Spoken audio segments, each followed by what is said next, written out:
Have you ever seen or experienced microaggressions inside of school based on your or their gender, gender identity, sexual orientation, race, or ethnicity? Many of the kids, interact, discuss various topics or engage in different activities.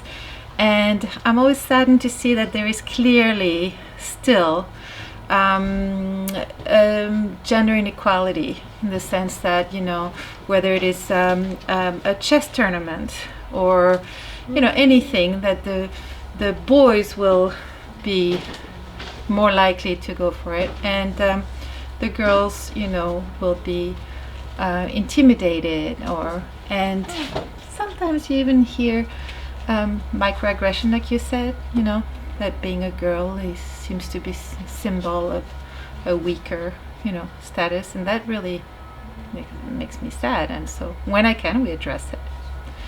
So that's what I wanted to share. Okay. Yeah, I have. Being a girl of color at a predominantly white school isn't always the easiest because it's two very marginalized groups. Yes, I have in all of those cases. I often think that students suffer microaggressions on a fairly regular basis, and we adults are protected from that. We're not even made aware of it because kids won't always come and tell us about that kind of thing. They just take it and suffer or deal with it. So yeah. So working in the lower school, I find that the children are very accepting of anybody who's in their class, race, color, creed, gender orientation, if they like pink or purple or black or white. Kids in general, children are not born to be racist or aggressive against anyone in particular. I think that it's our society who really creates that sort of an aggression. And if we could just keep that innocence of youth throughout our lives, I think the world would be a better place. When it comes to me personally, in my position as a leader, principal, for schools, I have experienced that women, like me, have to deliver much better results to be considered equal. But when it comes to salary, it has never been any differences between men and women in my professional life. Not in the education system, but in other sectors, I know there are big differences in salary. And I have worked with homosexual colleagues, and there has not been any issue at all. It's equal in the education sector in Sweden anyway. 2. Have you ever considered the difference in rates of suicides and how these rates can be influenced by gender, gender identity, sexual orientation, race, or ethnicity? Yeah, I think that people who are at a disadvantage in society in general are also at a disadvantage when it comes to suicide rates, because they're more frequently targeted in public by jobs, and it's just in general harder for people like that to live. I don't know. I definitely have considered that. I think that kids who have a different sexual orientation than what you might consider the cisgender people have a much harder time fitting in.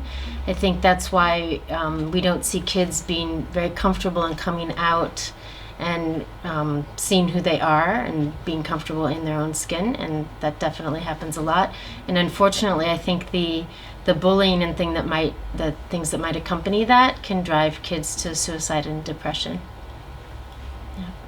Yeah, I can definitely see how that would contribute to suicide rates, because I think when people don't feel included or don't feel part of the group or part of them, it's very easy to feel that your voice doesn't count and that you're not worth as much. And I could see how that would definitely affect people's suicide rates for people who aren't part of the majority or the yeah.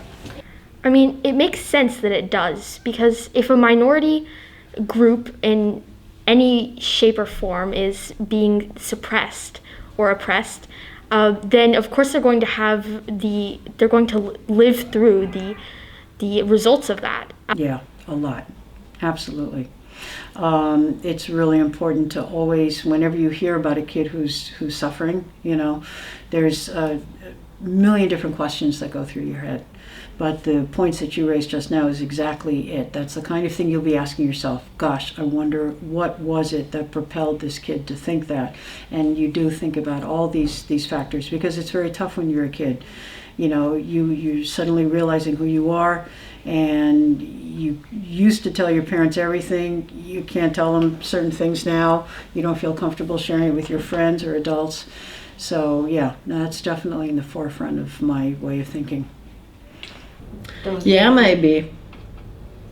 I have worked in many schools that have different cultures and different languages, and the differences has been an issue there, but we have worked with it, and no, I haven't seen it, but I can imagine in some cases if you are a minor group and not the majority.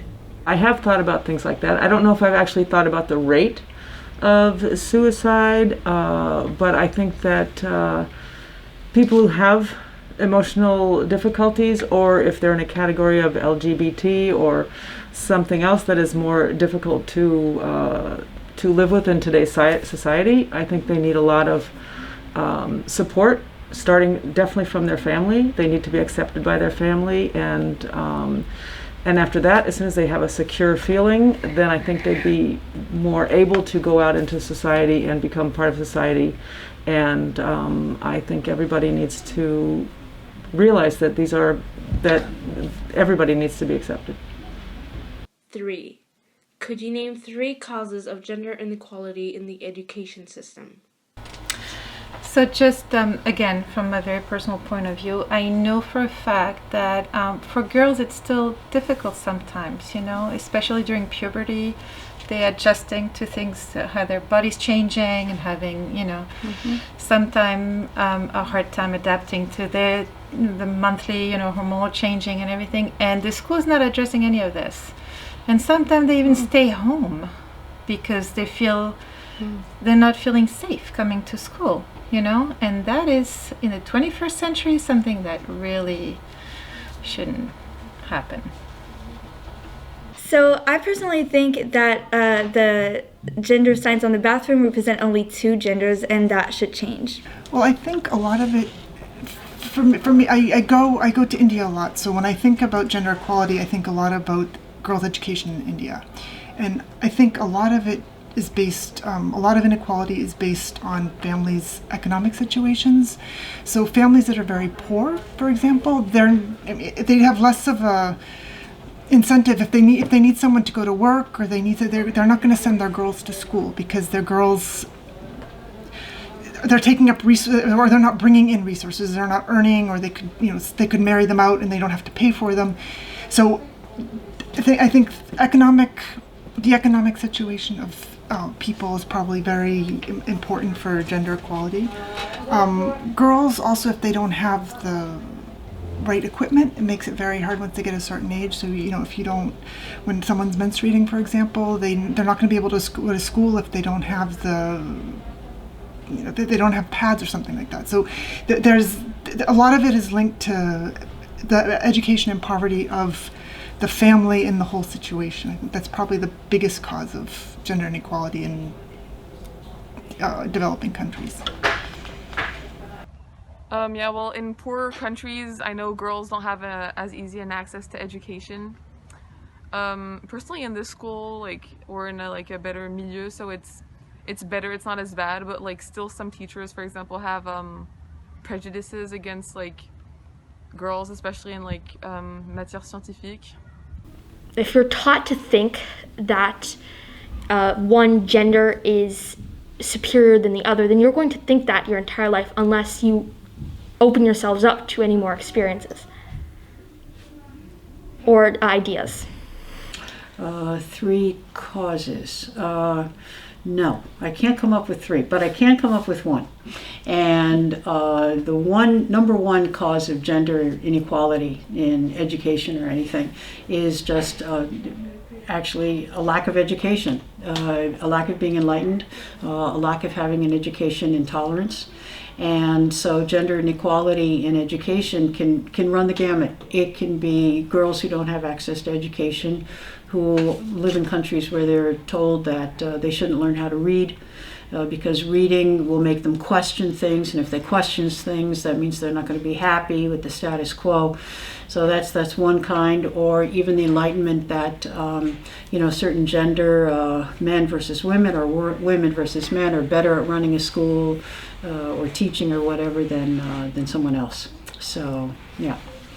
So I believe in universities that while women are in higher education, they're expected to take care of their families as well as do their studies, while men are also perfectly capable of cleaning and cooking and, doing the laundry.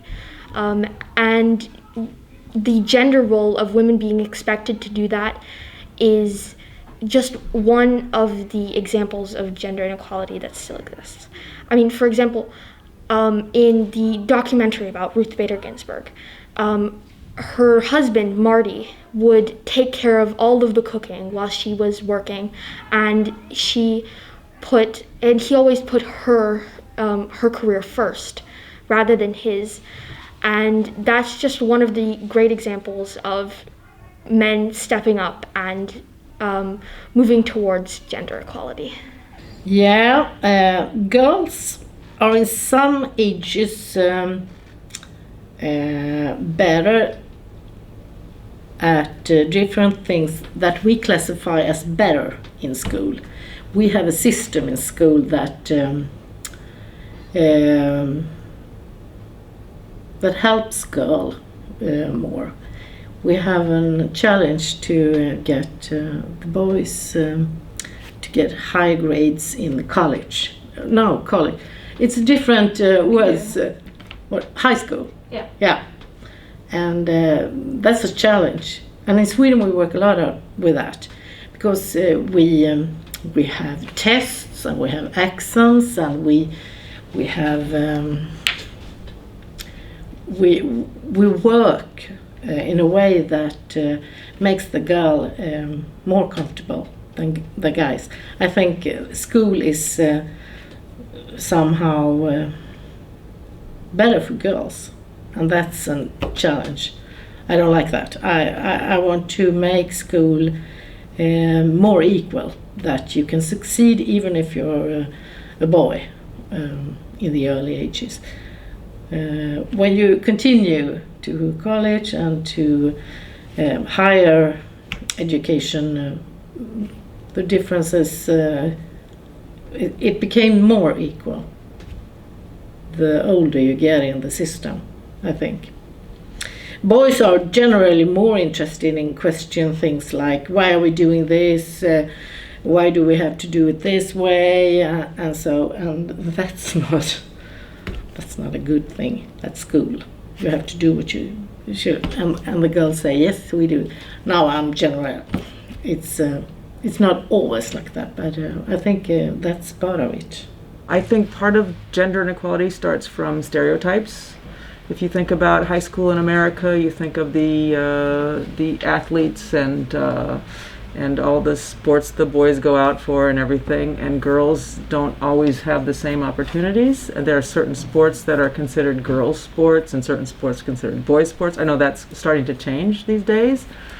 And that also goes up into university and college football and everything like that. So, but there is inequality in the education system, but it also goes throughout adult life and in the job market as well. 4. What would you do to better the situation around racial discrimination in schools? Well, some of the things that we have been doing is making sure that students have access to resources that can help them learn about different perspectives, We have a great collection in our library that's challenging what are outdated ideas about race and gender. Actually, we have a great collection on being gay, being a young teen, questioning your sexual identity, and also how there's systemic racism in the United States that hasn't really been addressed or taught in schools. That's kind of the root of the Black Lives Matter movement. I think similarly to gender, it's mostly, not mostly, but it's the cause of the cause of the ingrained gender discrimination and racial discrimination in daily life. So if everyone was treated equal in daily life, they would be treated equal in schools and in the education system, but of course that's not exactly the most easy thing to procure in the world, I guess. I think we have to mix students more.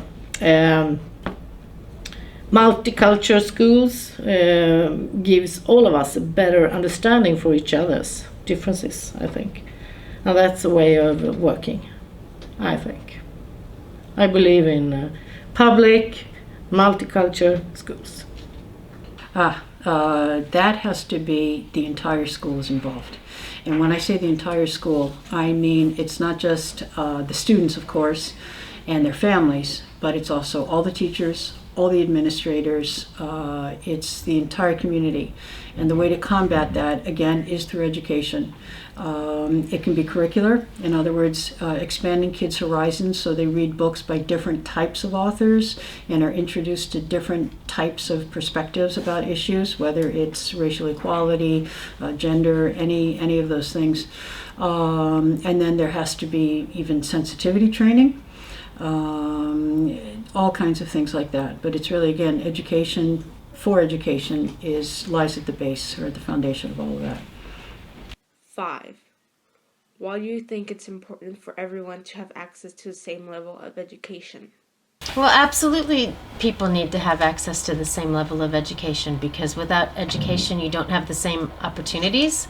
And you see these situations where poverty is just cyclical because the schools in those neighborhoods aren't very good, or because and there's just no getting out of a cycle that's maybe been in the same family for generations and generations.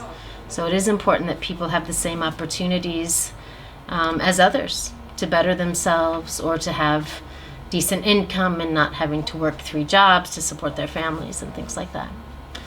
And also because with an education, the whole point is to eradicate ignorance, right? And ignorance fosters intolerance and all the problems that a society can have. So of course you want everyone to get educated so they better understand each other and we can live peacefully, which is not always the case. Mm-hmm. Education is the great equalizer, so if everybody gets access to the same education, we can all, including people in marginalized groups, have a better chance to succeed in life instead of being pushed into a corner based off of where you're born or what. Well, I mean, as I said before, education is just so important. It's what allows people to change their lives. It allows people in poor countries, if they're educated, they have so many more chances. You need an education to be able to have opportunity, but you also need education to think properly. I think, a lot of what's happening in the world today, like even in developed countries, is because people they're not educated enough. They're not able to think for themselves and to be able to look up and find the right information. So, I mean, education is really key to all that. I think it's important for everyone to have the same level and access because it helps for the future. Like when you're in school, you maybe not realize that you're actually getting important knowledge about the world and how to treat people and how to act in certain situations. But then once you actually need it, you can use that. It's same for everything we learn at school. The world would probably have fewer problems if everybody had the same level of education, if people weren't deprived, if education weren't, something that there were people who just didn't have any access to it whatsoever.